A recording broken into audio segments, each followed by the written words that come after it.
Greetings, Heather. My apologies about missing that meeting today. Oh, that's all right. Just well, figured you might be out planting actually. So good to hear from you and know you were able to make it. Yes, absolutely.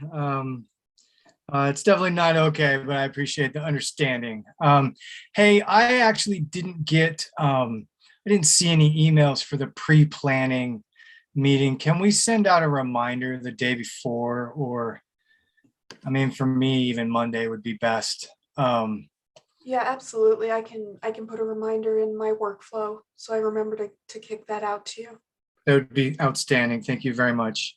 I might have canceled anyway because I had to plant corn today, but um, I didn't remember it all. It didn't even cross my mind, not even a little bit. I just knew I had the meeting at 6. Well, that was the important one, so I think we're good. Yes, yes. I think we'll be all right. Um, is there, excuse me.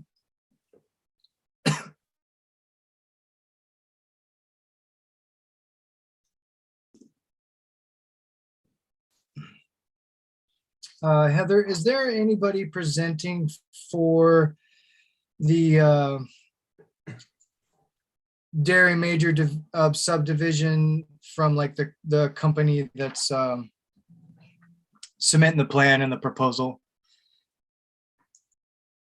I'm expecting that Ron Ewert and potentially some colleagues will be presenting the applicant presentation portion of this. And they are on the meeting now. Great. Oh yeah, I see Ron there.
Great. It looks like all the board members are here, so I'm gonna go ahead and get this ball rolling, everybody. Um, Welcome to the June 21st, 2022 Missoula Consolidated Planning Board meeting. Call this meeting to order, and Heather, will you lead us through roll call, please? Yes, Josh Schrader,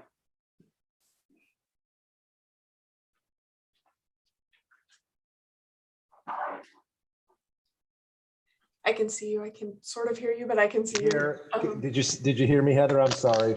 I'm trying out some new headphones. You sound clearer than the last couple meetings. I do? Oh, great. That's the result I was looking for. I don't know if anybody else was looking for that result, but thank you. I'm here. All right, Josh is here. Ellie Costello. Ellie is absent. Toon Pham. Toon is absent. Dave Loomis. Here. Dave is here. Micah Sewell. Here. Micah is here. Shane Morrissey. Shane is absent. Sean McCoy. Here. Sean is here. Sierra Farmer. Here. Sierra is here. Dory Galels. Here. Dory is present. And Rick Hall. Rick is absent. Mr. Chair, we have 5 regular members present and 1 alternate. Would you like to promote our alternate Sierra Farmer to a regular member for the evening? Absolutely. Please do. And with 6, we have a quorum. Outstanding. Okay, that leads us to approval of minutes from the June 7th, 2022 meeting. Ideally, everybody had an opportunity to review those. I did not make that meeting. However, I did glance them over very, very quickly. So we'll just do an up and down vote on that. And move on. So all those in favor, oh, I need a motion. I'm trying to move too fast. Can I get a motion? I'll make a motion to approve the minutes from the June, was it 7th? Did you say June 7th, 2022 Consolidated Planning Board meeting? Second. Seconded by Dave, I believe. And now we'll call for an up and down vote. Sorry, y'all. A little out of practice and I just came in from the field, planting corn all day. All those in favor of the motion, say aye. Aye. Aye. Aye. Any opposed, say nay. Hearing none opposed, the motion passes unanimously. So the next portion of our agenda is the public comment period for anything not on the agenda. I want to try and emphasize, again, this is for any type of public comment outside or not on tonight's agenda. I will read off how to call in and participate, and Heather will put that up on the screen for those of you that are participating and have a screen to look at. You can see the different ways that you can participate, and if you're by chance calling in on phone, I will read out some ways to make comments and how to chime in if you need to. So if you are watching and can't communicate directly to us, you can call in with your cell phone on 1-253-215-8782, or you can use your landline. The landline number is different. It is 1-888-475-4499. And again, this is for folks who are able to watch the meeting, but perhaps maybe not make a comment through whatever device you may be watching it. If you're on Spectrum Cable Channel 190 or YouTube, then you can use a telephone to call in and make your public comment at this time. The webinar ID is 842-9399-6424. And the password is 999636. I'll read that one more time, 999636. And press *9 to raise and lower your hand to be recognized for public comment. And press *6 to mute and unmute yourself. And then the last thing I'll try and remind folks of is that if you're watching on TV and calling in with a telephone, then please mute your TV because we will hear that and there becomes kind of a feedback loop, and it gets difficult to understand what folks are saying. So if you're calling in on a separate device from what you're watching on, please mute the device you are watching the meeting on so that you can make your public comment without any distraction or interruption. And with that, we will take a minute to let folks call in. Right now, I'm not really seeing anybody. We don't typically have comments. We have one a little while ago. It was actually a really nice call. Somebody called to thank us for our efforts. But we will give folks a minute here to call in.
All right, well, that is well over a minute, and I am not seeing anybody joining us in the attendees column at this time. So let's go ahead and keep the ball rolling, and we'll close that public comment period. And that brings us into our first public hearing of this evening. We have two, and the first one is the Dairy Major Subdivision. With Senior Planner from Missoula County, Tim Worley. And take it away, Tim. All right. Thank you very much. Let's make sure I can make this work here. I seem to be frozen in one of my slides.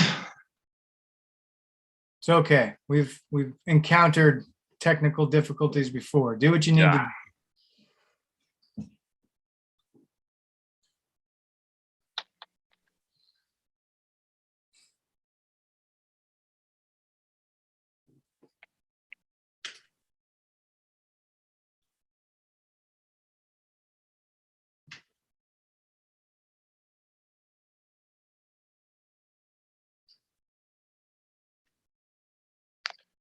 Let's try that again.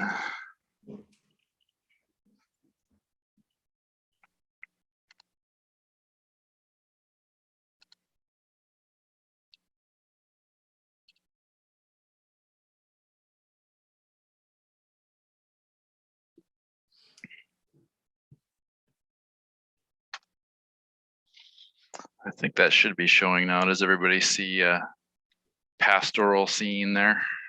At the moment, we're just seeing you, Okay. or at least that's what I'm seeing. How about now? There we go. Yep. Okay. Good. All right. Thanks for your patience. Members of Planning Board, this is a presentation for the Dairy Subdivision. I'm Tim Worley. I'm Senior Planner with Community and Planning Services. This is a proposal by TITAM LLC, represented by Professional Consultants Incorporated, for 14 lots on about 10 acres in Target Range. The subdivision is accessed by way of North Avenue. This subdivision is located east of the Trough, which is located on Clements Road. And just to provide some geographic perspective, if you think of Target Range and Orchard Homes as roughly bounded by Clements, Road to the west, South Third Street West on the north side, and then Reserve Street about 3 miles to the east, and South Ave on the southern edge. The 10 acres is sort of on the western edge of that box, if you will.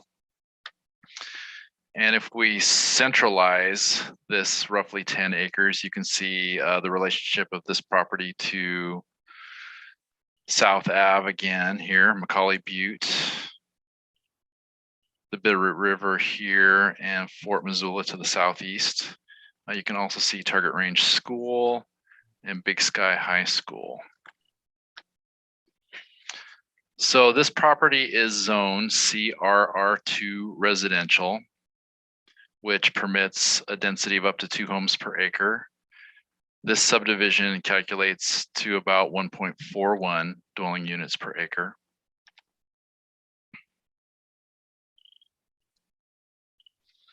New zoning will be applied to this property as of July 1st. That will be called Rural Residential and Small Agriculture 0.5 zoning, which has a ½ acre minimum lot size. The subdivision, as you see it on the plat tonight, is subject to the CRR2 zoning, which allows for lot sizes less than a ½ acre minimum lot size as long as you stay at that density of no more than 2 homes per acre. But as you can see on the eastern edge of the subdivision, this lot 14 is a larger lot. And if it is re-subdivided, it would be subject to that ½ acre minimum lot size. The growth policy amendments that apply to this property include the 2019 Missoula Area Land Use Element and the 2010 Target Range Neighborhood Plan. Both of those amendments recommend residential uses at up to 2 homes per acre. I should note that the Target Range Plan designates this location as being in Target Range Central. At the time the Target Range Plan came forward, there was an evaluation of neighborhood density, and there were a couple of neighborhoods recommended actually for less density than the current zoning has, and that would include Target Range North up here, this kind of hatch area here, and further to the north and to the west. But no such reduction in density was recommended for this location. Again, here's an air photo that provides a perspective of area amenities, I guess you could say. Our properties are right here, and we have Target Range School about 1/3 of a mile down Clements. And if you proceed to the east, there's a number of other local amenities, including Big Sky High School, Fort Missoula Regional Park, C.S. Porter Middle School, Community Medical Center, and Missoula Rural Fire's main station in Missoula. Big Sky Park is to the north and to the east, and the DNRC state-owned lands, the seed nursery, is also somewhat to the northeast. So there's lots of amenities and assets in this area for residential development. All right, on to some of the subdivision review criteria. This is a former dairy operation location, and cattle used to graze this property. It does have prime farmland soils, but state statute now prohibits us from factoring in farmland soils in our recommendations for conditions for subdivision approval, subdivision denial. So you'll see those findings related to that in our staff report. There is an irrigation ditch that runs through the property. This is the Missoula Irrigation District. And so that resource will continue through the property after subdivision. It will be shown within a 25-foot easement as it runs through the subdivided property. I should note that the property owner owns this 5-acre piece to the east where the irrigation ditch comes through. And irrigation water is proposed to be distributed to the lots throughout the subdivision by a piping system. there's actually a little, I guess you could call it a roadside ditch that runs on that south side of North Avenue. And this will supply irrigation water for lawns and for gardens. This is what that distribution network looks like as far as getting irrigation water to each of the lots. Again, this is not potable water. This is just irrigation water. My understanding is that ditch water directly from the ditch that travels through the property won't be part of that equation. It's from this little, I guess you maybe would call it a lateral up here on the north end of the property.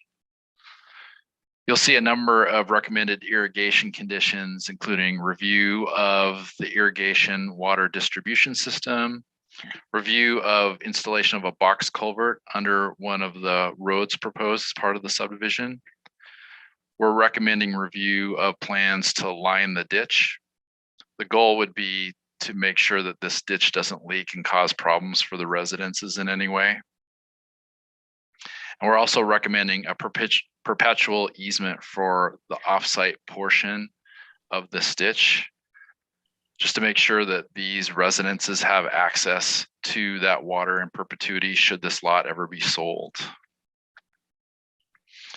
The roads that are part of this project include the main access road, which is North Avenue. And this property, I should mention, is accessed from the west because there's a dead end here to the east. The two public roads proposed as part of the subdivision are Betty Jo Lane and Dale Court. And they are proposed to meet county standards for width. In fact, they're a little wider than the typical county standard road because parking is planned on one side of both these roadways, except for this east-west stretch of Betty Jo Lane, which is going to be a little bit narrower. Onto trails, there is a 5-foot asphalt pathway proposed as part of this project. I should note that this is not required as part of our subdivision regulations because it's an off-site trail. However, the goal is to connect this up with the asphalt pathway that runs along Clements to the west. 5-foot wide sidewalks are proposed on both sides of Betty Jo Lane and Dale Court. And the east-west section of Betty Jo Lane will have an 8-foot wide facility. In each case, all these facilities meet county standards. Just to provide some perspective, this is Clements looking north. Our subdivision is just to the right off the slide, and you can see some of you have probably walked this path. This is the paved path on the east side of Clements. It actually continues on the west side of Clements if you turn the other direction, and that's this direction facing south. Target Range School is in the background. This is a few years old, so some of the markers, I think they call them candlesticks, that make somewhat of a separation between the facility and the road. It looks a little bit different these days, but you get the sense of what's being connected to, again, a paved pathway. And South Avenue has its own paved pathway, as many of you are familiar with, which travels east to Fort Missoula Regional Park, Big Sky High School, Community Hospital, etc. So we have a number of road and pedestrian facilities related conditions where we're recommending review of all construction and also review of the storm drainage plan for this subdivision. There is an offsite community water system proposed for the subdivision. The well is right here. A maintenance agreement has been proposed as part of this element of the subdivision. It does require an easement for water distribution. There's an offsite portion of easement because, again, this is not part of the subdivision.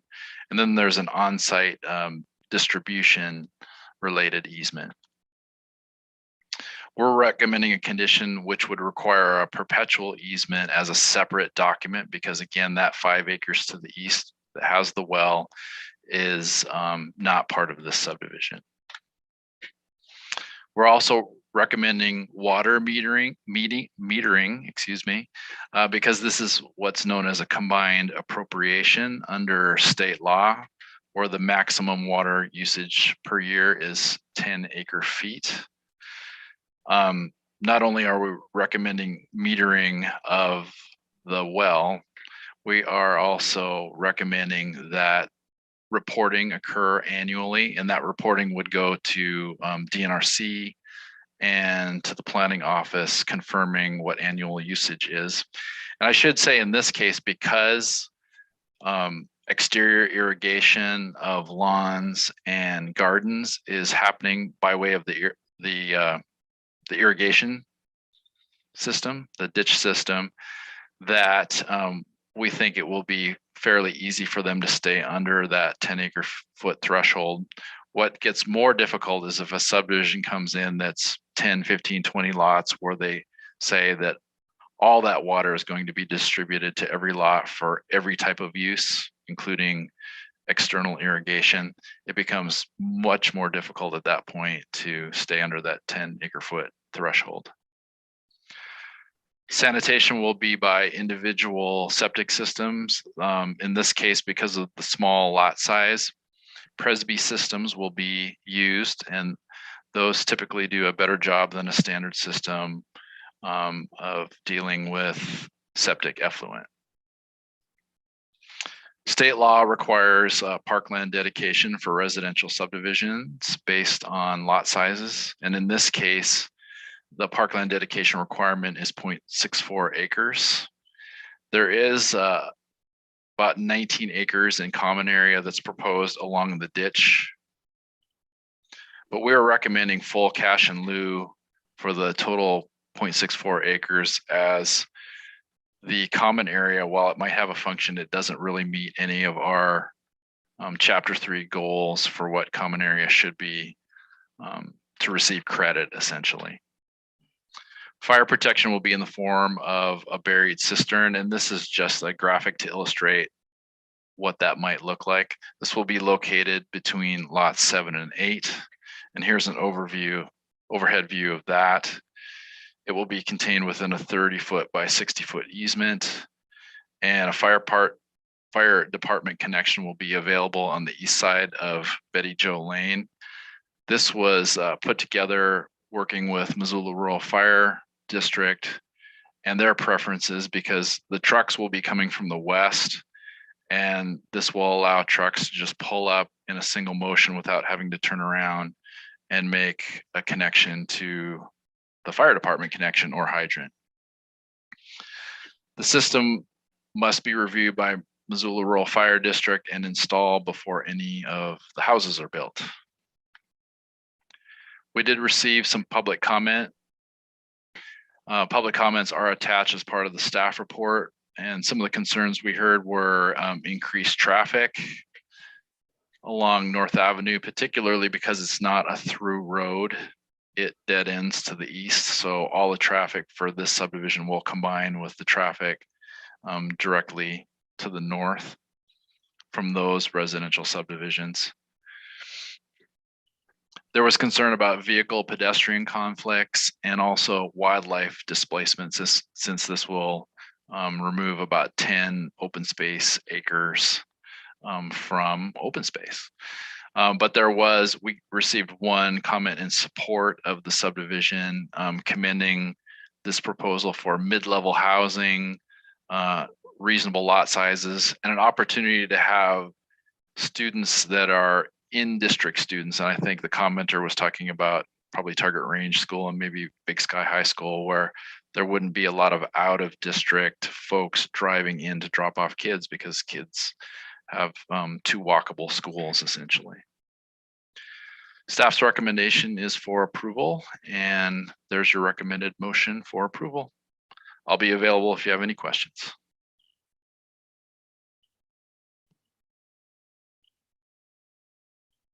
Great. Thank you, Tim. Appreciate that presentation. Does anybody from Titam LLG, I didn't write that part down, want to make a presentation? I believe maybe Ron Erhart? Thank you. Ron Ewart is my name. Ewart, my apologies. Yeah, that's all right. That's all right. I'm with PCI, and here today also is Andy Mefford. He's our chief engineer, and Hannah Rubel. She's an EIT that also worked on this project. Nice. Hey, Andy, nice to see you. So I'll just give you just a really quick overview. First of all, I want to thank Tim for all of his work on this. I worked extensively with Bailey, and unfortunately she's not here right now, but Tim picked up the ball. The staff report, I think, is well written. There's a couple things that Andy's going to go over, just some clarification items. But I think in general, we're in agreement with the recommended conditions of approval. Just want to say that when we first started working on this proposal, our first consideration was that we wanted it to complement the neighborhood. Wanted something nice that's going to be well maintained, that's going to uphold the area property values, and something that people will look at and say, hey, that's nice, that fits right in. So we wanted to follow the existing CRR2 zoning and 2010 target range neighborhood plan. So these lots will average almost 17,000 square feet, which is about 4/10 of an acre. That's the net area, not including any of the 70-foot rights of way. Now these all these single-family homes, they'll meet design standards and minimum square footage requirements by the covenants and the future architectural control committee. This proposal meets all the county regulations for zoning, as well as subdivision regulations, comprehensive plan guidelines, without requesting any variances or density bonuses or other changes. Now, our main design consideration had to do with the irrigation ditch. We wanted to only cross it at one point and not have the ditch cross any of the lots. So that's sort of why we had to come all the way down and then hook around. I mean, obviously, if there were no ditch, we'd have probably more a different type of design. But that was a big constraint because we didn't want the ditch to cross a lot, because then people would have to be dealing with the other side of the ditch and so on. But that 25-foot easement it'll be seeded, well maintained, vegetated, and maintained by the homeowner association. And it will be a somewhat of a park feature, but I understand what Tim's saying, that it doesn't really meet the exact standards of what a park should be. But it will be a nice feature. It's a little bit wider than quite a bit wider than the current ditch, which is the easement is only 10 foot wide from the center line of where it exists. So we're widening that and lining it just like it's already lined on the north side of North Avenue. So that's what the ditch company wanted. We met with them several times, met with them on site, and they're good to go with what we're proposing. So that's about all I wanted to talk about right now, but if you have any questions, I'd be glad to answer them. And I'll turn it over to Andy. He's got some specifics to discuss. Okay, thank you. Great, thank you. This might be more for Tim, but I guess just to put it out there at some point in the conversation, maybe just a couple points of clarification. Some of them are related to the recommended conditions of approval. But one of the things I was wondering, it's always been our intention that these roads are county roads, county maintained. It says public access, says reviewed and approved by the county, but I don't know, there's never a specific discussion in the staff report saying that they're county maintained. So I guess I was looking for that clarification. I sort of assumed that was the anticipation because there's no discussion of a road maintenance agreement or anything. So that's one bullet. The other one, just a point of clarification, is the use of the Presby systems. We're probably using about 50% of the systems would be Presby. Not every system would be Presby, but for space constraints and other issues, just point of clarification. I don't see it as being a condition or anything, but just didn't want to get something misunderstood. There is about a 50% use of Presby. Other comment I had was a specific condition 16, that second sentence. I think Tim alluded to why that second sentence is probably in there. I was just wondering if that second sentence needs to be in there, which was a timing issue of a condition that the ditch must be lined prior to the construction of any home. It would be the developer's full intention to do that, but things can sometimes go different than one anticipates, and I just wasn't sure why that second sentence needs to be in comment 16. And the last one is on number 19. There was it said monitoring reports of the flow rate and the volume of water supplied. I was curious if that can be stated more like on page 8, where it just says that we would report the annual usage to DNRC.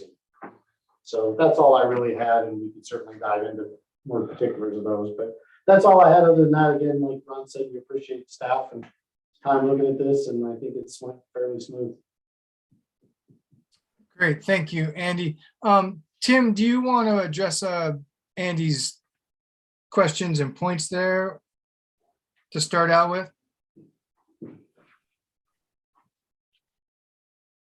Yeah, I could do that. I might need a reminder on number 1, number 2, number 3, but Sure. I'm starting with the public roads. Yeah, we are assuming that they're public roads. I did try to contact County Public Works about their maintenance preference. I'm pretty sure they maintain North Avenue now, the section of North Avenue. I was not able to get a hold of anybody from County Public Works, and I assumed that that was the goal, that these would be maintained by Missoula County. And I don't think we're going to be able to confirm that tonight. We're probably going to have to, I'll make contact with County Public Works to see if there's any issue with that. I guess one other thing I just thought about too, that it always creates, it's always much easier if that's the case, because one of the sticking points becomes is those culverts or the ditch crossings, because the irrigation district has been very adamant that those facilities are owned, operated by a county, not a HOA. So it's all, like I say, it's always been our intention to get any kind of, anticipated or expected level of service. And I know the county's strapped and, those resources are what they are, but it was certainly not our intention that these were privately maintained roads. So that I didn't see that specifically noted in the staff report. It talks about public access, but it falls short of saying or discussing maintenance. And like I said, since there's no discussion of a road maintenance agreement, it sort of infers that it is county maintenance. And that's always been our intention and desire, but it's just not 100% crystal clear in this document. Yeah, it might be something that we need to, like I say, I did try to get a hold of County Public Works and wasn't able to on that front. So I think that might be a mini research project for me ahead of the county commissioner hearing. As far as the water monitoring, and I might be skipping ahead here a little bit too much, but I tried to take a condition that we've already implemented and sort of repackage it for this subdivision. However the monitoring works, what we would recommend is that we get a copy as well as DNRC. So I'm not sure about specific wording. I don't know that I would recommend anything different at this point.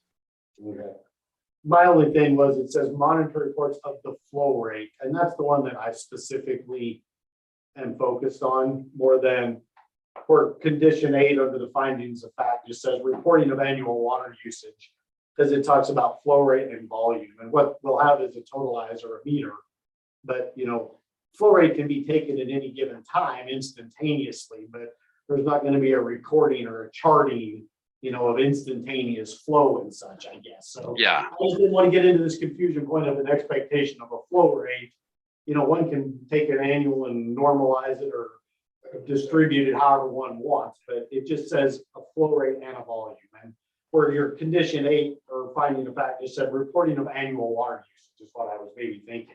If you could just say monitor, annual water usage, in that condition 19 shall be supplied by the community water system to the DNRC and caps or something of that nature. That was the real meat of my question on that one. And I guess, let's see, Andy, what was the other question? Just a comment about the Presby, just, it's not. Oh, the Presby, okay. The staff report kind of doesn't get into that, and whenever you did your presentation, it sort of maybe led one to believe that every system was a Presby, which that's not the layout as we were proposing. They're probably 50% Presby, 50% more conventional. And we certainly got to go through the DEQ and get all that verified and confirmed and approved, but that's the layout that we've been working with to this point. And then the final one, I guess, Tim, was condition 16, that second sentence that says, it's about the irrigation ditch, and it says the final inspection of the completed lining shall be confirmed prior to construction of the first dwelling in the subdivision. Part of that was more insurance and I don't know what your home design is looking like, or if you have any ideas about that. Just to make sure that you're not gonna have any ditch leakage.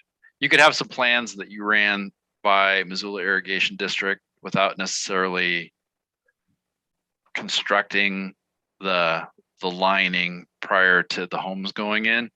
So it was just more kind of belt and suspenders. If that makes sense. It's our full intention that that would happen, but it just, things could always change, and the way it says in there, I just kind of am a little uneasy that it says it like it does, that it says it has to be completed and done before you can have a first home. Like it says it the same thing on the fire, which I sort of understand before combustible construction.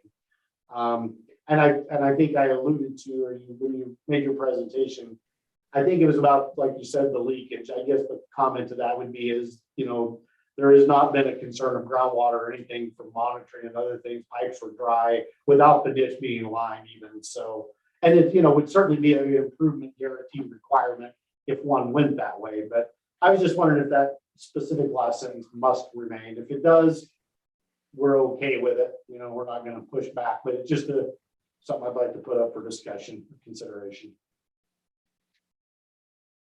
And that's it.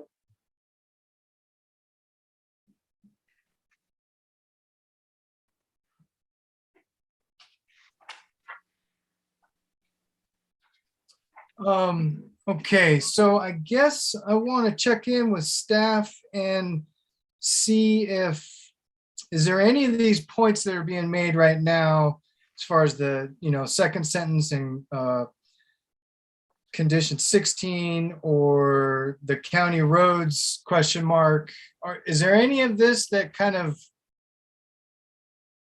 holds us up from making a vote tonight? Do we want to have these things clarified and our T's crossed and our dots hit before we move forward? Or is staff comfortable with moving forward as is and resolving these kind of minor issues before going before the county commissioners? I think these are pretty easily resolvable tonight.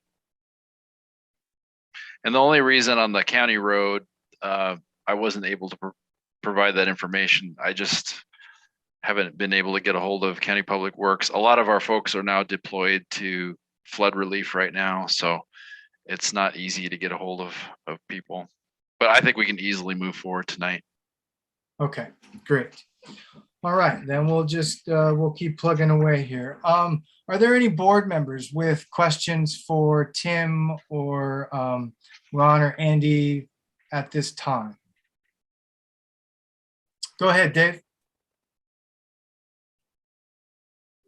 I think you're muted still, Dave. Yep.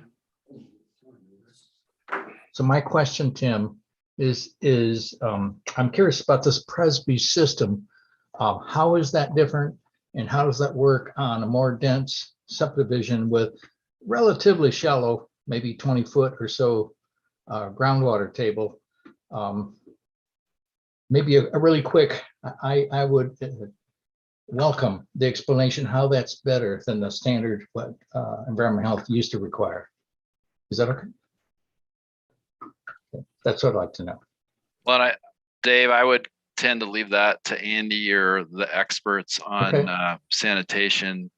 I know it's supposed to remove more nitrates, but and I've seen graphics of them, and they look kind of like a standard system on steroids in some cases, but I think they can fit in smaller spaces, but I'll let Andy tackle that one, I think. Sure, I guess I'll offer that. Dave, they are, the manufacturer of the system has some studies and stuff that does show that they tend to reduce nitrates. Right now, we do not get the nitrate reduction benefit from the DEQ or the local sanitarian's office. We still don't get that reduction. But as Tim kind of given a good analogy, it's kind of like a drain field on steroids where it is a big kind of a gravity drain field, but it takes a smaller footprint. It uses larger diameter pipe. So it's sort of a bed system rather than your traditional strict laterals with kind of that 4-foot gap between them as dead space. You basically get rid of that gap between laterals and you build a bed system and you use large diameter pipes. It gives it more retention and sort of works as almost like I guess a septic tank, a secondary septic tank to give more nutrient reduction and nitrification in the secondary treatment or the drain field, which is typically viewed as the secondary treatment as a drain field. So the reason we were proposing those is some of the lots get constrained with setbacks, mixing zones, properties, and respecting boundaries and other things, and isolation zones and other things. So there are some instances that we needed to try to reduce the footprint. Thanks. Great question, Dave. I had the same one. Anybody else from the board that has any questions for staff or the company proposal, Titan? Go ahead, Josh. I just had a question about the maintenance of the irrigation system. Can you guys hear me? Yes, you're Yeah, coming. just curious if they're going to form an irrigation board or something that's going to the residents going to pay into, or how is that plan to be addressed?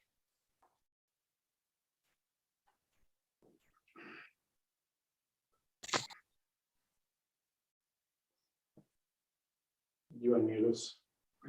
Okay. Josh, I think the ditch would still be the Missoula Irrigation District, but they have required, and I think there's an irrigation easement or agreement that's required to be recorded and reviewed by staff. And I'm pretty sure one of the criteria that the irrigation district was very specific on is this association would be responsible to maintain and can do the ownership of that liner. Although the ditch is obviously never relinquishing the right to the ditch. That was one of the paramount things we've talked to the ditch rider and the ditch numerous times, and they were okay with the crossing idea and trying to minimize them, but they also did not want the ditch entirely tubed. It was critical that it remained an open ditch, if you will. They did not want it in a culvert, and we did not want to touch the alignment. Those were paramount, and so we respected those things. But there would be an irrigation maintenance agreement that would have to be in place, part of the HOA responsibility for liner maintenance of that concrete liner. And that would be separate from the irrigation delivery system, I guess. Those are two very different systems. The irrigation system actually draws from the ditch and then through a pipe system delivers pressurized water to each lot. So each lot would have a pressurized head basically to tap into to automate their sprinklers for their lawns. Got it. So both of those systems would be the responsibility of some irrigation board or irrigation group that's made up of the residents. And they'd be charged dues on an annual. The reason I'm asking is because we just had to shut our ditch down and repack the bed because there was leakage and there was water running down the road and some homes were in danger. So there's going to be dues collected for maintenance of the common area, the ditch liner responsibility, the delivery system of the irrigation system, the fire tank. Those are things that all have to be wrapped up in maintenance agreement that the HOA would be responsible for and collect dues and such. Okay. Great. Anybody else from the board? Questions for anybody?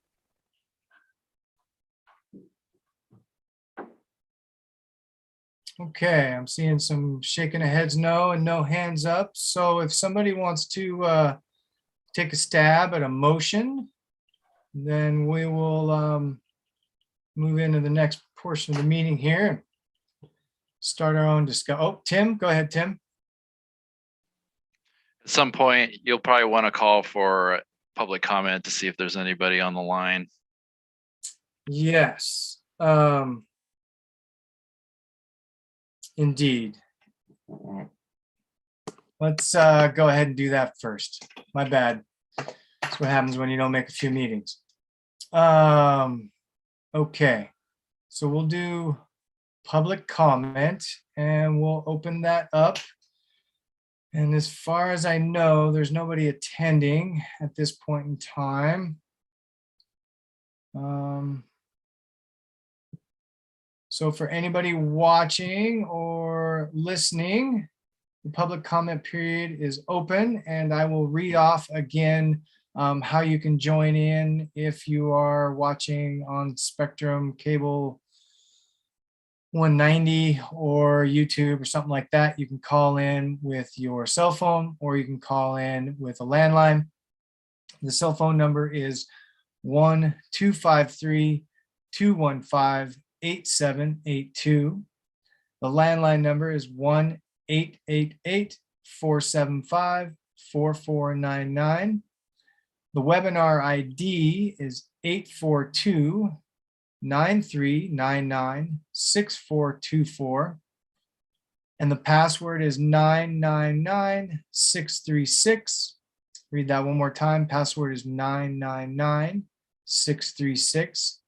You can press *9 to raise or lower your hand to get recognized for public comment, and *6 to mute and unmute yourself. And we will we'll take a minute or two here and see if anybody joins us for public comment.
Okay, not seeing anybody jumping on there at the moment.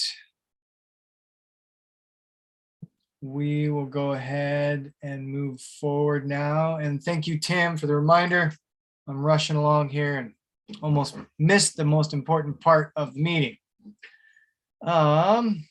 So with that, let's take a stab at a motion. And if for some reason we have somebody join us, we can take a brief pause and allow public comment. Since we've done that in the past, we can always do that tonight, but I don't think so. I don't believe there's a lot of too much controversy surrounding this one. So if somebody'd like to take a stab at a motion, then we can begin our discussion as the board. Tim, do you have a copy of that motion? Can you put on the screen, please?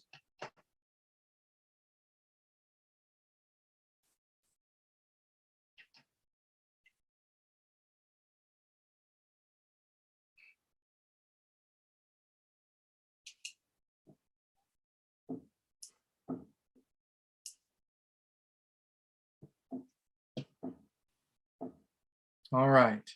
Hopefully everybody can see that. And if anybody's feeling froggy, jump in there.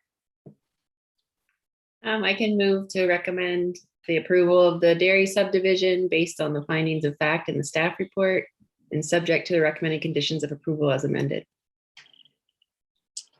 Thank you, Sierra. Do we have a second? This is Dory. I can second. Seconded by Dory. Thank you. Okay. Board members, anybody have comments, discussion?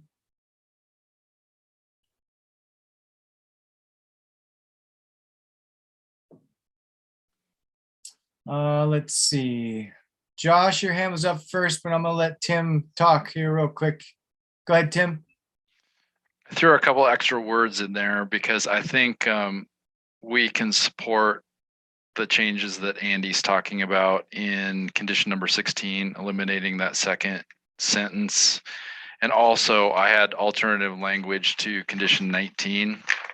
It's closer to what Andy was talking about. So since we're going to have amended conditions, or so it appears, I just threw a couple extra words into that recommended motion. Okay, great. And was that what Sierra read out? That was what was up? Okay, great. Just want to be clear on that. Okay, with that knowledge, let's go ahead. I've got Josh and then Dave. I think it looks like a good infill, single family residential project. My understanding is that, you know, if it hadn't been deemed sufficient in April and after the passing of the new zoning, that they'd have to have half-acre lot sizes, and I just don't think that's, I don't have a problem with that. I think that lot sizes are fine the way they are. I think it's a good project, so I'll be supporting it. Great, thank you, Josh. Go ahead, Dave, and then I have Dory. Okay, I do support this project also. It fits the pattern of the area and the plan for the area. But I do have one comment, because when I was reviewing it at first about the impacts on agriculture, and I wrote myself a note about, oh, they need a finding about the loss of agricultural land. And then when I read later on about how we have to change our subdivision regs about no findings on loss of agricultural land. Okay, I just wanted to put that out there. I'm sorry that the state decided that we're not allowed to think about loss of agricultural land. That's okay. This project meets the test. And I think the findings are right there for it. Thank you. Great, thank you, Dave. Go ahead, Dory. Thank you. I want to echo what I've heard a couple other board members say, which is I think this is an appropriate place for this kind of development. I do want to mention to other board members in case they didn't see it, there were a few letters at the end of the documents we were given for tonight's meeting with some public comment, but as someone else mentioned, there wasn't anything really very controversial about this. The only other thing I would like to say both to the applicant and the representative, if I may, and I say this to all applicants and representatives, is that I really would love to see one of our subdivision proposals that come before us take some steps to really think about water conservation in terms of landscaping, as well as to the extent that you can encourage efficient building materials to withstand the growing heat that we're all feeling, and the increasing demand on water and reduction in available water in this country. So I just want to encourage that. I would love to see some model developments that we can really make a shining example out of. And so for what it's worth, I just want to encourage that. Thank you. Thank you, Dory. Appreciate your comment. Any other board members want to say anything? Tim, can I get you to lower your hand, please?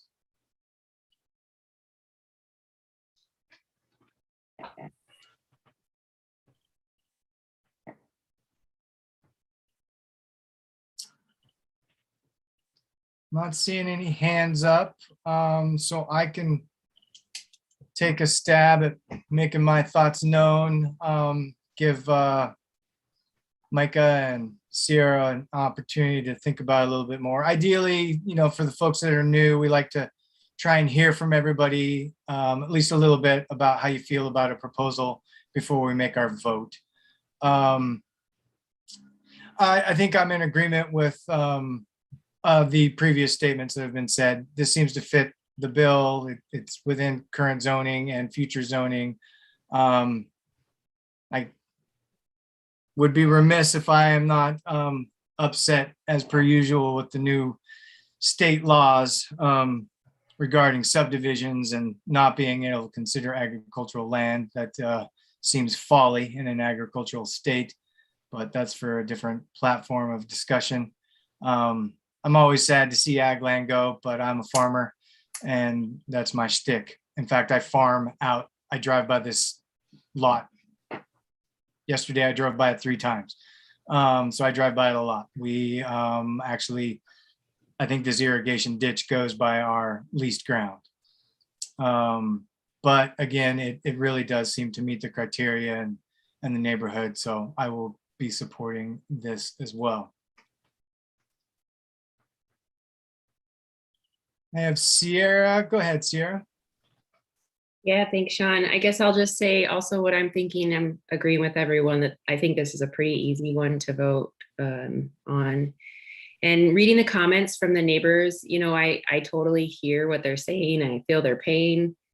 But it is the reality we're living in right now, is that things are going to change. So I think that the development looks straightforward, and I know the area really well, working out at DNRC, and I think it's actually going to be a great addition. So I'm planning to vote for it. Great, thank you, Sierra. And Micah, go ahead. Yeah, thanks. Nothing really of note to add. I agree with what the other board members have said, and I find it pretty easy to support this subdivision. Great, thank you, Micah. Appreciate that. Okay, I think that brings us up to a vote. And so I think, Heather, would you please lead us through a roll call vote?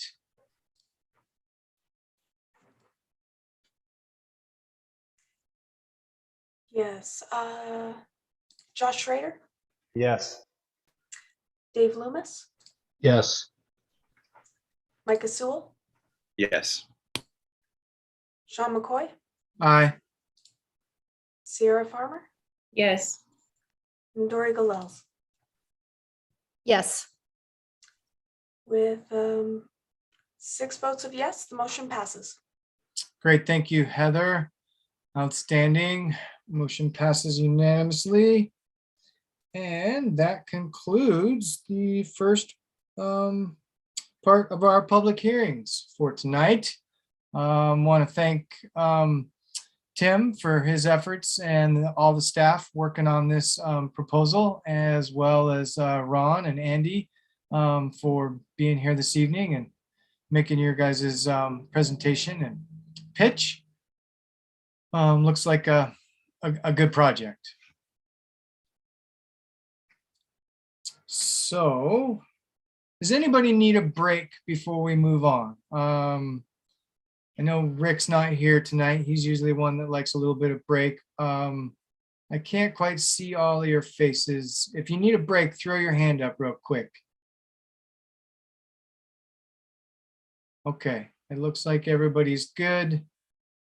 We've only been at it an hour, so that's not too bad. All right, let's move on then.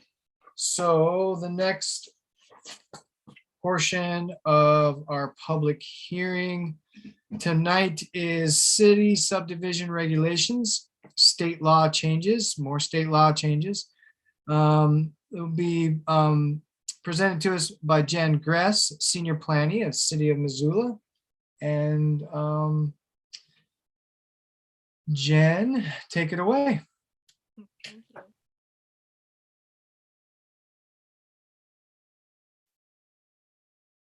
We're not hearing you, Jen. Are you mute? No, you're not muted. I haven't said anything quite yet. Can Oh. you see my screen? That's okay. Yeah. Can you see my screen? Yes, absolutely, we can. Thank you. Perfect. No worries. Okay. So again, good evening. For the record, I am Jen Gress of Community Planning Development and Innovation. And my slides are not moving. There we go. For tonight's requested action, Planning Board will be asked to vote on the proposed amendments to update the city subdivision regulations with state law changes. I'll provide some background for you, explain the goal of this project, provide a brief overview of the relevant state bills along with other proposed amendments. I'll review the amendments and then close with the staff recommended motion. You have a list of amendments as part of the background information for this project. The document is called Subdivision Regulations, State Law Changes, Planning Board. And I'll be referencing item numbers from that document throughout the presentation. And this is going to be a fairly lengthy presentation. I apologize. I'm not planning to go through every amendment in specific detail. However, I will be available for questions after the presentation. So Montana state law establishes the minimum rules of review and submittal for subdivision projects, as well as the criteria they are reviewed by.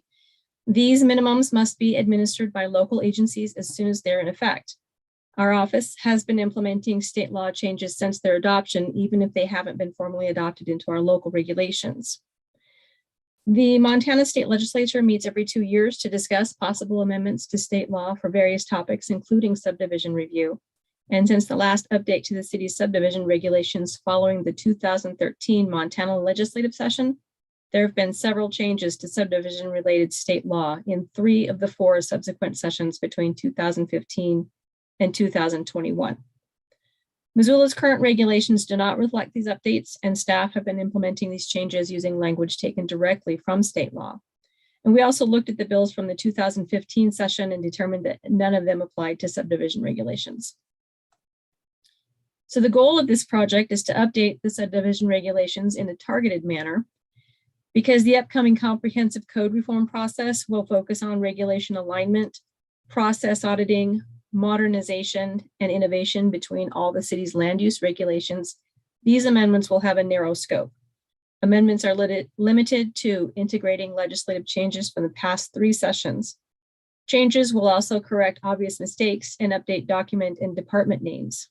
This scope will avoid duplicating efforts that will take place during the code reform process, will provide a clean starting point for the code reform process to build from, and will put our regulations in a more transparent place representing current review practices. The code reform process will result in a Uniform Development Code, or UDC, and that process usually takes about 2 years to complete and will coordinate multiple agency regulations such as subdivision, zoning, road standards, parkland, and stormwater standards. And currently the consultant has been contracted and the process is in its beginning stages. This is a list of relevant bills by legislative year. Even though the regulations have not been included in the local regulations, each one's been followed in practice as they become effective at the state level. A couple of the more complex bills in 2017 included House Bill 245, having to do with timelines of final plats, and House Bill 445, which created a process for phased development projects approved after 2017. The 2019 bills were pretty straightforward and resulted in just some minor amendments. We looked at 7 bills from 2021, but found that 2 of them pertain to other land use review acts. Those would be the Sanitation and Unit Ownership Acts. So 5 of the 7 have been integrated into the regulations.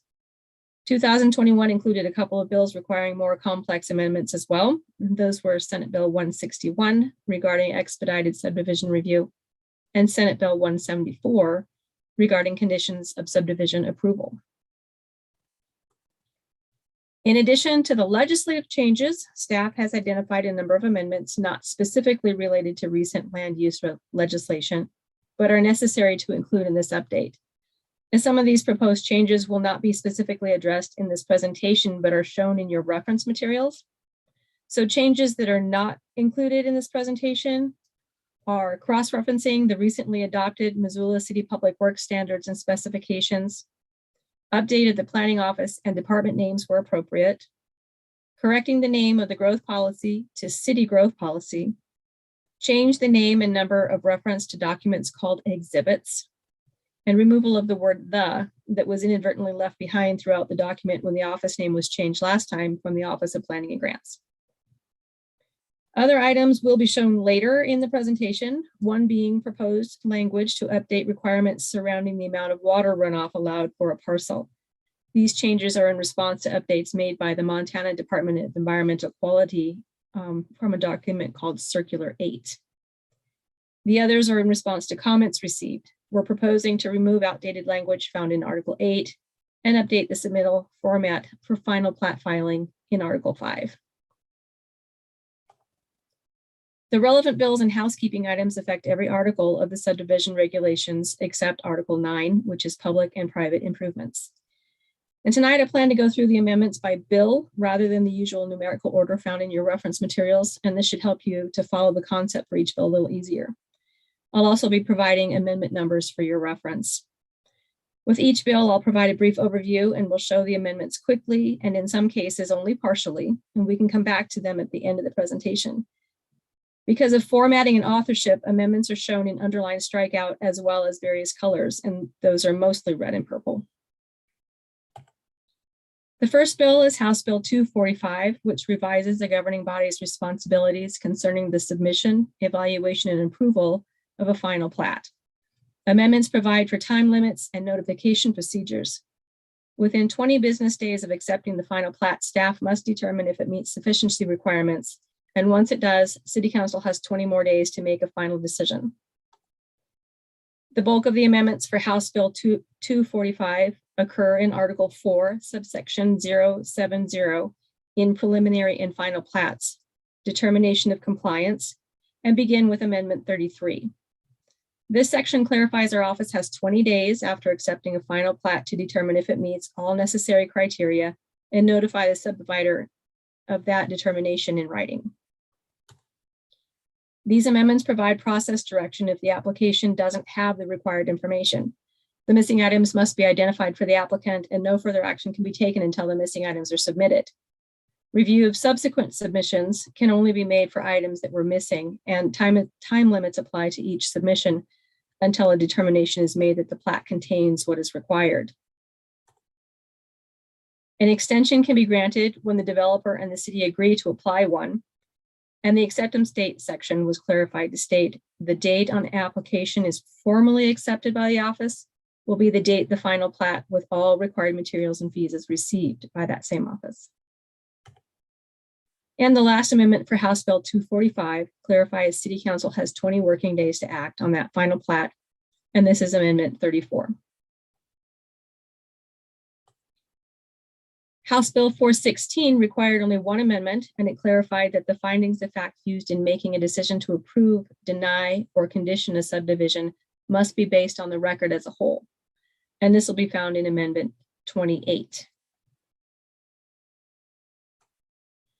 In 2017, the legislature adopted House Bill 445, which primarily revised the regulations for phased development for projects approved after 2017 by requiring a phased development application to include information on all proposed phases and include a schedule for review of each phase.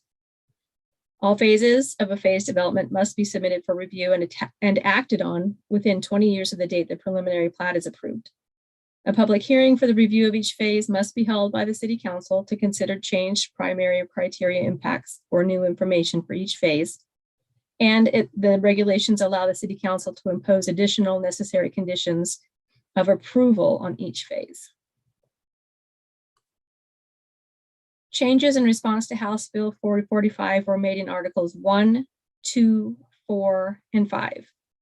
The first was an addition to the intent statement in Article 1. That's Amendment 2. This amendment will include phase development and a local purpose statement. Amendment 6 is in Article 2 and will now have a definition of phase development. This amendment adds that definition to our local regulations and is slightly modified to make it easier to read in response to comment received.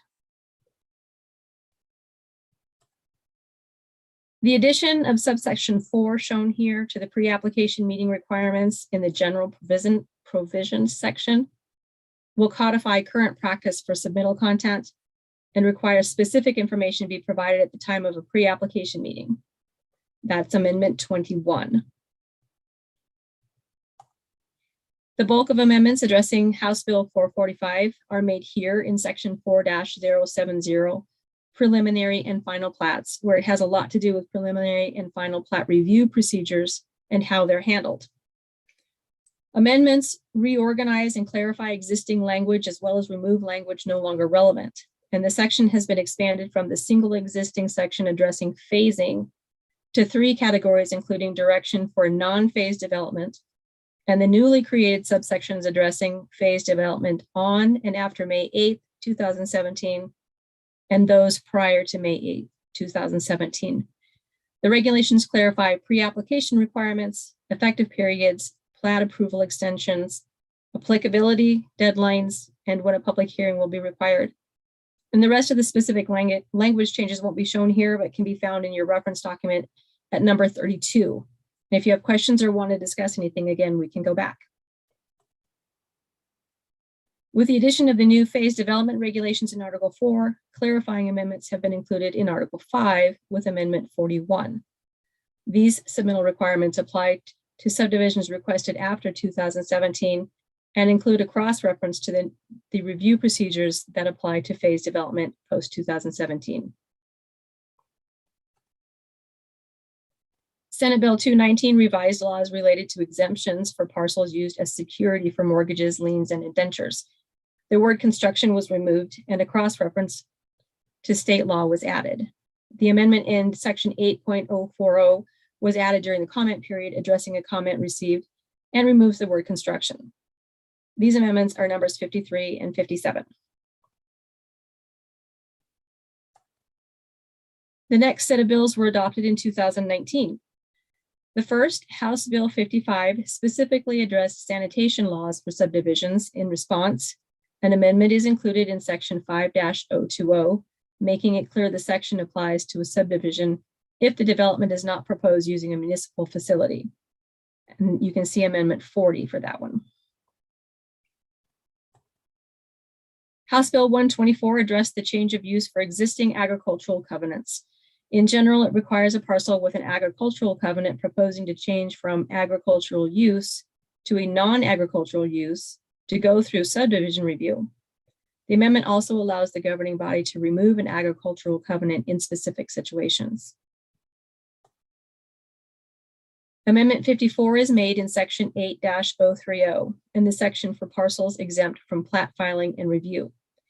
This amendment clarifies that a change in use on a parcel with an agricultural covenant to anything other than agricultural purposes subjects the division of land that received that specific exemption to subdivision review. Language is also included allowing the City Council to revoke exemptions under certain guidelines and conditions. If City Council chooses to remove an agricultural covenant, a public hearing must be held and a written decision must be recorded with the clerk and recorder. Clarifying amendments to address House Bill 124 were also made in section 8-040, shown in Amendment 56. The language makes it clear if a parcel with an ag exemption is used for something other than agricultural purposes, the parcel must go through subdivision review. Senate Bill 276 revised condominium and townhouse laws by exempting from subdivision review the conversion of an existing condominium development to a townhouse development. And the project still needs to comply with zoning, and this is Amendment 30. House Bill 292 included a change of terminology from an abstract of title to a subdivision guarantee and clarifying language of who a subdivision guarantee is issued by.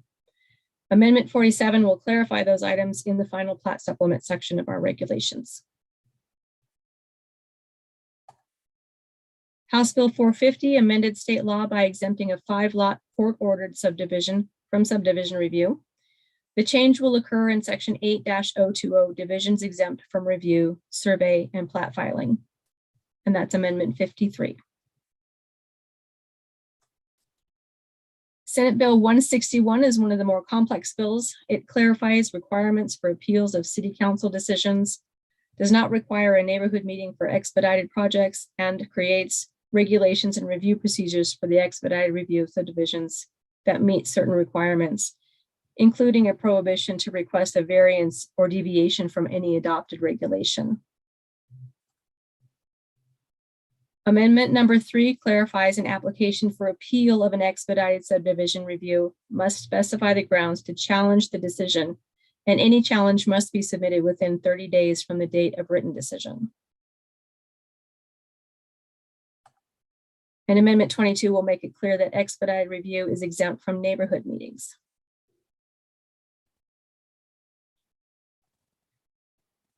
Amendment 31 creates an entirely new section in response to Senate Bill 121. Again, this bill allows an expedited review for proposed subdivisions meeting specific criteria, including a requirement that the proposal is within the city limits, is in compliance with zoning, design standards, and other subdivision regulations without the need for variance of any kind. And in addition, the project must include plans for on-site development of or extension to the public infrastructure. Projects that meet these criteria are exempt from specific review requirements, like an environmental assessment and consideration of the primary review criteria. If a proposed development is meeting all the regulations and is appropriately planning for public infrastructure, the consideration of a proposed subdivision should be fairly straightforward. A public hearing is still required whether a project is a minor or a major subdivision, and notice of the proposed subdivision will be a legal ad and information on the Engage Missoula website. The decision on an expedited review is accomplished within 35 business days from the time the proposed subdivision is considered sufficient to the final decision by the City Council. The language in subsection 1A of this slide has been amended slightly from the agency draft in response to a comment received. And then the rest of the section is not going to be shown during this presentation, but if you have questions, we can come back. Provisions for when a governing body requires mitigation during subdivision review were amended in state law in 2021 with Senate Bill 174. Proposed language modifies the criteria local governing bodies must consider when making a decision and are requiring mitigation of impacts. It prohibits a governing body from approving development covenants unless they directly impact a condition of approval to the subdivision, and requires any condition applied to a subdivision to identify a documentable and definable purpose or objective in the primary review criteria to support it. Amendments are made in Article 4, beginning with Amendment 25 and mitigation of impacts. The amendment for Senate Bill 174 is shown in green and refers a user to subsection 0.14, City Council decision and documentation. The purple is an amendment prompted by Senate Bill 211, which will be the next bill I discuss. There are 3 more slides with proposed changes to the regulations affecting general provisions for all major and minor subdivisions, and they occur in the City Council decision and documentation section. This first clarifies the governing body can review development covenants, but cannot amend them unless they directly impact a condition of subdivision approval. This is amendment number 26. The second clarifies the conditions of a conditionally approved subdivision need to be specific, documentable, and clearly defined. This is amendment 27. The third amendment for Senate Bill 174 is amendment number 28 and is shown here in blue. The language clarifies City Council's approval of a proposed subdivision is approval of the preliminary plat packet as amended by conditions. Reiterates findings must be based on the record as a whole, and conditions must be specific, documentable, and clearly defined. And changes to subsection B and D further clarify the process of providing background regarding the City Council decision of a conditioned subdivision. Senate Bill 211 prohibits a governing body from considering the loss of ag soils in their decision. It also prohibits requiring a set aside of land or monetary contribution for the loss of agricultural soils as a form of mitigation. These amendments take us back to the mitigation section of Article 4 with Amendment 25, and language changes prohibit the set aside of land or monetary contribution for the loss of agricultural soils. Amendments also allow the City Council to decide which factors to weigh more heavily when making a decision concerning mitigation. Changes addressing Senate Bill 211 in City Council decision and documentation appear in red and clarify again the prohibition of considering the loss of ag soils This is Amendment 27. Amendments shown in purple were made in response to Senate Bill 174 as previously explained. Amendment 38 is the last amendment for Senate Bill 211 with changes in Article 5. Again, clarifying mitigation of impacts cannot be based on the loss of agricultural soil. The City of Missoula is subject to various regulations administered by the Department of Environmental Quality, including Circular 8, Montana Standards for Subdivision Stormwater Drainage. In 2017, Circular 8 was amended regarding the amount of water runoff that must be addressed in various storm events. These DEQ changes require local regulations to be updated as well. The changes in the subdivision regulations will occur in Article 3 under grading, drainage, and erosion control. Amendment 14 will address rainfall intensities in a 24-hour period, as well as peak runoff for 10 and 100-year storm events. Changes will also occur in Article 5 in grading and drainage, and that's Amendment 39. No comments were received from the general public. However, comments were received from 4 agencies. The Public Works and Mobility Office said they had no comment. The Missoula Urban Transportation District expressed their support in establishing a process for phased subdivision review. They stated that requiring phasing information as part of the preliminary plat review will help ensure all phases of a subdivision meet the same conditions for approval. Missoula Parks and Recreation proposed language changes to help clarify specific proposed amendments, and staff incorporated those changes in instances that we felt didn't change the intent of the law. And the Missoula County Clerk and Treasurer provided comment on the proposed state law changes, as well as the entire subdivision regulations document. So as I just said, the County Clerk and Treasurer not only made comments on the proposed amendment package, but also commented on the existing subdivision regulations document as a whole. All of their comments have been reviewed and evaluated, with many suggested changes for the entire document, noting outdated recording practices, amendments to address future changes in process, and suggested changes to standardized language. A majority of the comments have been incorporated, and the remaining comments will be added to a list of proposed amendments for the code reform project and will be reviewed during that process. Suggested changes that will be incorporated into these amendments include language that will help move the subdivision approval process from a paper system to an electronic system by reducing the number of paper copies submitted and requiring a digital copy be provided.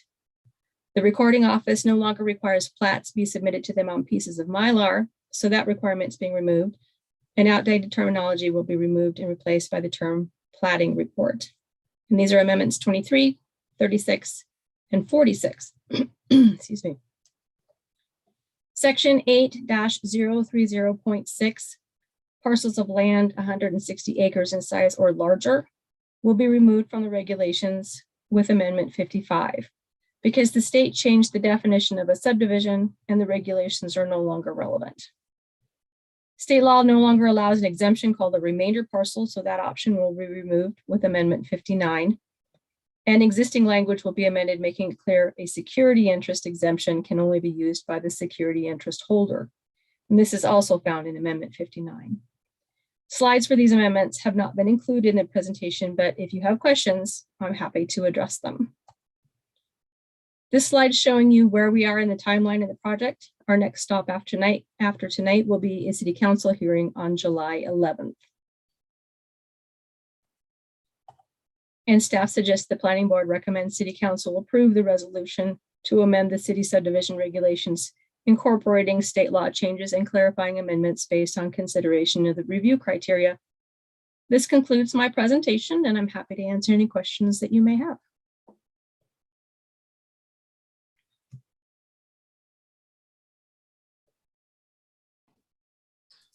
Great, thank you, Jan. Appreciate the time and effort put into your presentation. Are there any questions from board members for Jen at this time? I'll give everybody a second here. I know that was a lot. Dory, go ahead. I'll just say quickly that I appreciate the amount of work this took to go through a few different sessions of legislation and figure out where updates need to be made. So I just want to appreciate the work of city staff. And, you know, I'm still learning a lot here. So it seems to me that this is largely procedural for us as a board, but please correct me if I'm wrong. It just sounds like these are things that we need to bring into alignment for code reform down the road. But I throw that out there. If there's anything, I'm missing or anything, Jen, that you want to highlight for us as a planning board too, I would just welcome that. Thank you. I think you have said it well. It is mostly procedural and something that we don't have an option. We do need to update our regulations with it. So.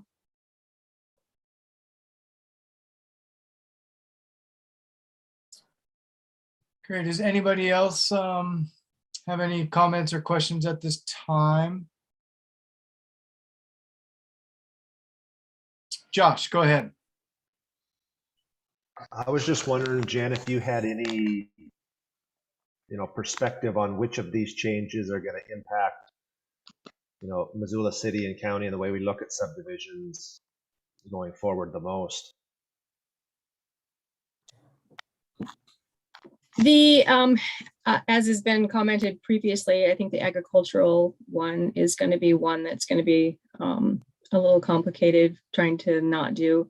And then I also feel like the expedited review is going to take a little bit of getting used to. And then we also have the phased development projects.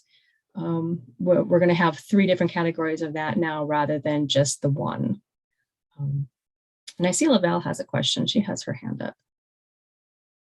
Oh, thank you. Go ahead, Laval. I didn't think I had my hand up. Sorry. Oh. Okay. Laval Means with the planning, community planning section. Yeah, those couple of sections are going to be unique and different for us. We're trying out this expedited review, adding it into our regs because we have to, but it was of great interest, I think, at the state level to put something forward that might result in a streamlined review that has no variances associated with it. Yeah, we can see, and it has to be for land that is already in the city. So a subdivision in the city, not annexing. So we do see some of that, and we hope there's people, a project that just wants to follow the rules and is bringing forward good infrastructure, and this might be a tool for them. But the phased development that Jen was talking about, that is a law. Those are laws that were on the books since 2017. So when it came on board, Mary's here also, the planning section worked on a protocol for it. And they've been implementing that system of treating phased projects that came in before 2017, and then the other ones that came in after 17 with this different level. So what we were really tasked with was taking the protocol and integrating it into the code in the appropriate way. So it was seamless. What was like a 2-page protocol became parts of our parts of our code now and are more transparent, easier to find for everybody. It just took us a few years to get it into the regulations. So the bills from 2017, 2019, and even 2013, if they're not, or 2019, if they're not in our local regs, we still have to follow what the state says. Great. Thank you, Laval, for that further explanation. Are there any other questions or hands for staff at this time?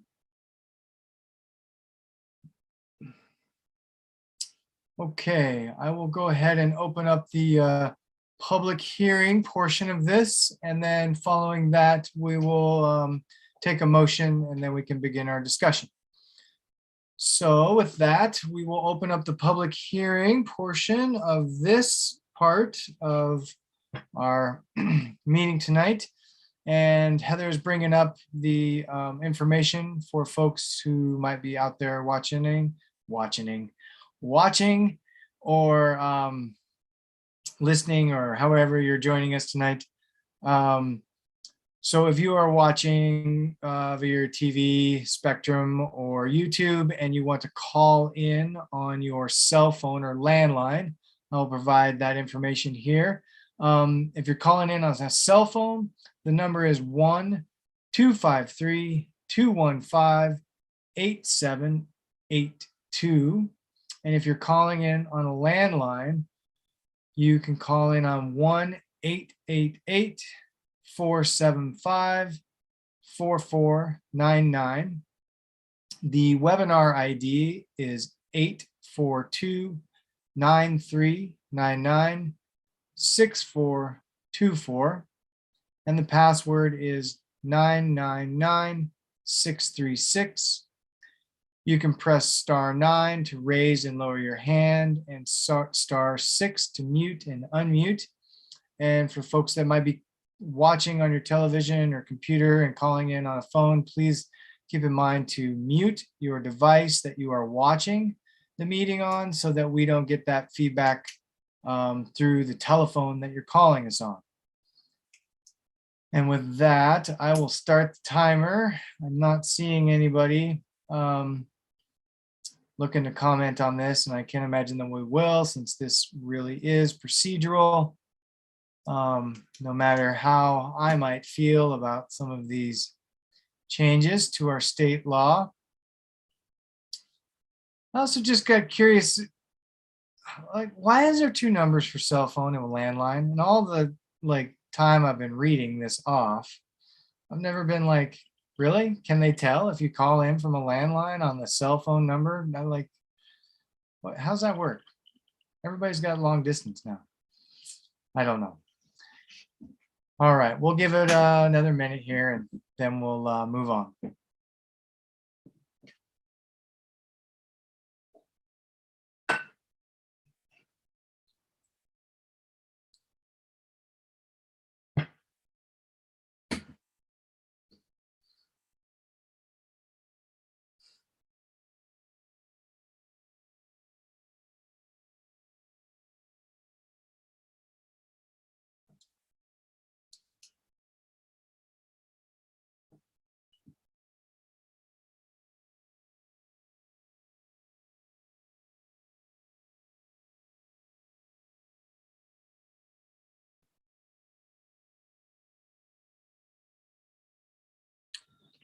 Okay, not seeing anybody jumping in there to make a comment. I will go ahead and close the public comment period of this part of our public hearing. And if before we get to a vote, we see some hand miraculously jump in there, we'll take a pause and let folks comment. Let's see, Jen, can we get a slide up with your recommended motion, please?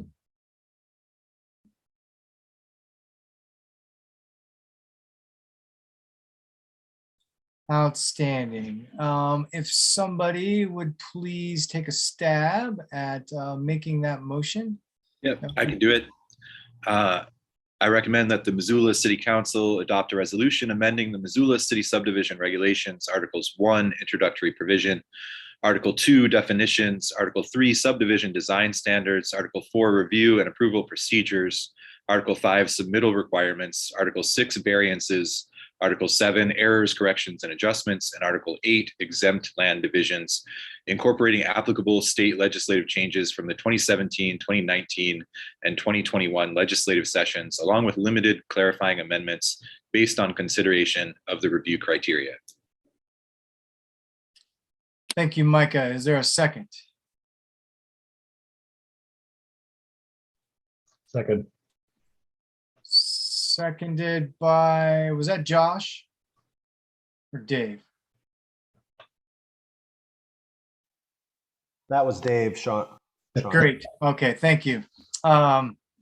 Seconded by Dave Loomis. And that brings us up to any comments or discussion that folks feel like having at the time. Please raise your hand. Go ahead, Sierra. I would just echo what Dory said. Jen, I really appreciate all the work that the staff went through. I know from experience going through administrative rules and figuring out what's underlined and crossed out and all the fun nuances can be pretty daunting. So I appreciate the work that you've done, and it seems pretty straightforward to me. Great, thank you, Sierra. Go ahead, Micah. Yeah, I'll be the third to jump on that. This is an incredible amount of small changes and things to compile and put together. And of course, I'm going to support it. I think I'd be remiss without mentioning that I think that SB 211 is a really poor bill that takes away our abilities to determine how land should be used in our communities. For a party that says that it's about local control, I can't see how this bill fits into that at all. I believe that it really was targeted at communities like ours that were using that ability to make decisions to preserve farmland and to help our communities look the way that we want them to. So I know that we don't have any options in this regard, but it's a bad bill, and I'm sorry that we have to adapt how we do things because of it.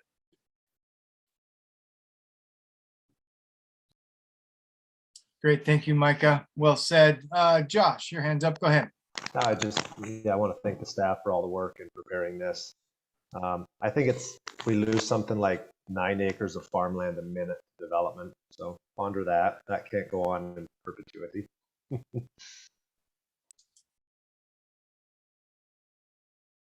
Yes, yes, indeed. Yeah. Anybody else feel like jumping in there?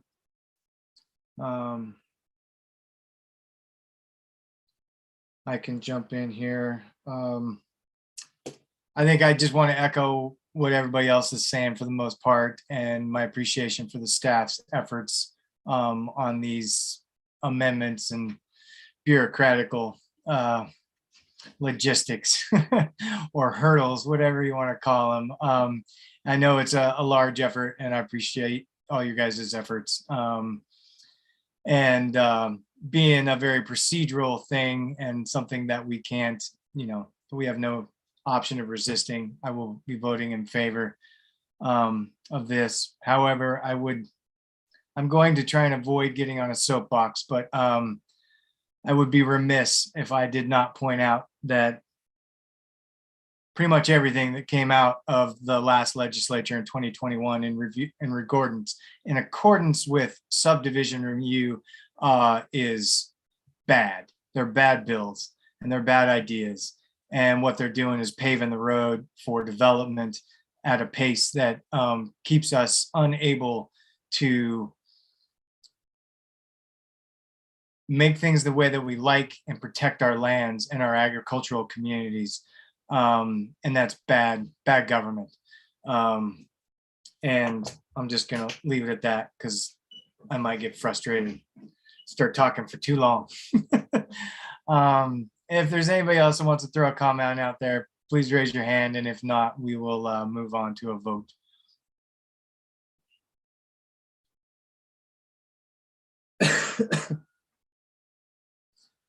All righty, I'm not seeing any hands up, so I think we'll go ahead and do another roll call vote, please, Heather. I like to be a little more formal when we're doing these things, so if you could do a roll call vote, please. Absolutely. Right, Josh Schrader, Yes. Dave Loomis, Yes. Micah Sewell, Yes. Sean McCoy, Aye. Sierra Farmer, Yes. and Dory Galels. Yes. And the motion passes unanimously. Great, thank you, Heather. And thank you, all your board members. So with that, motion passing unanimously, that brings us to a conclusion of the public hearings portion of tonight's agenda. And we'll run through the rest of the agenda, and I apologize, folks. I missed the pre-meeting today because I was planting corn, so I'm not sure if we've got any business that's on here. We don't have any communications and special presentations. I don't believe we have any committee reports. The TPCC met today. However, Tone was unable to attend. And last email I saw, we did not need to send a proxy, which is why I didn't reach out to all of you for one. However, maybe in a future meeting when there's more of us here, we should perhaps discuss a proxy because there was a little bit of back and forth about whether we needed one. And I think it might be easier if we could designate somebody or maybe a couple of people to contact first rather than trying to contact everybody and see who is available. So maybe something for future business. And with that, we move on to other business, which I don't believe there is any at this time. As well, moving on to new business and referrals. And I don't believe there's anything there as well. And so that brings us to comments from board members. Is there anybody that's got a board? Oh, Dave, go ahead. Yes, I want to take this opportunity to say the staff reports were excellent, well done. You know, true, it's not controversial, but excellent job on that. The second thing I want to mention is that the minutes continue to be excellent and well done, and I appreciate that. So good work all the way around to supporting the planning board. Thank you. Outstanding, Dave. Great comments. Thanks for noticing those minor details and bringing it up. I think it's really important that we let staff know when we notice their efforts because they're all working hard. Anybody else got any comments or things that you want to toss about or discuss? This is kind of our open time. All right, not seeing anybody eager to keep the meeting going. We will move on from that and call this meeting adjourned for tonight. Thank you, everybody, for participating. I know it's tough when summer is breaking in. I know for the rest of the world, this is like hunting season for me. So thanks, everybody, for being here, and we'll see you in a couple weeks. Thanks, Sean. Thanks, everyone. Thanks, everyone. Bye, y'all.